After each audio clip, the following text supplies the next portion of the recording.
Hello friends, ఈరోజు నేను చెప్పేది కాకరకాయ విత్ ఉల్లి మసాలా కర్రీ. నేను చెప్పేది దానికోసం నేను మీకు ముందుగా వీడియో లెంతీ అవుతుందని చెప్తున్నా. ఫస్ట్ పల్లీలు ఎండుమిర్చి వేపుకోవాలి.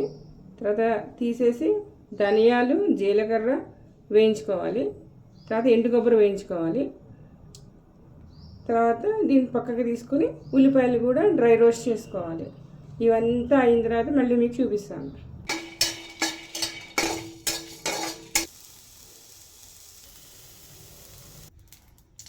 కొంచెం ఆయిల్ వేసుకునండి. ఆవాలు జీలకర్ర మినపప్పు అవన్నీ వేసుకోవాలి. ఆవాలు జీలకర్ర మినపప్పు కొద్దిగంత పసుపు వేసుకోవాలి. నేను ఇలా కాకరకాయ ముక్కలు పొడుగ్గా తరుక్కొని సాల్ట్ కొంచెం పసుపు వేసి అలాగా ఒక అరగంట ముందర అలా పెట్టుకున్నాను అనమాట. అది తర్వాత ఇందాక నేను వేయించుకున్నవి ఇవ్వండి.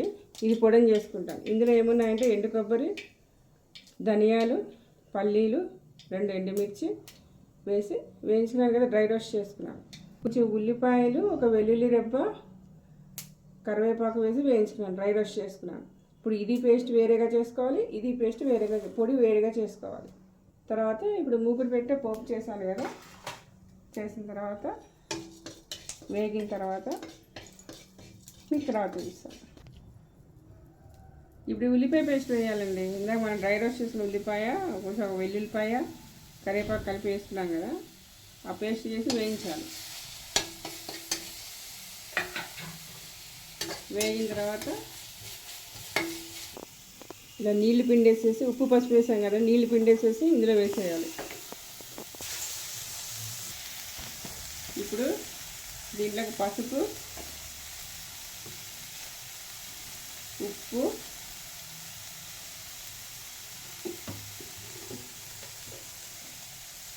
కారం. కాకరకాయ ముక్కలు కారం కొంచెం పడుతుందండి, చేతిని డామినేట్ చేసేస్తుంది కారం.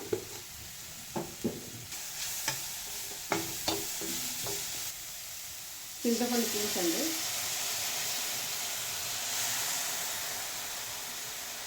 ఒక 2 టేబుల్ స్పూన్స్ వేయండి. నేను ఒక 1.5 టేబుల్ స్పూన్ వేస్తున్నా.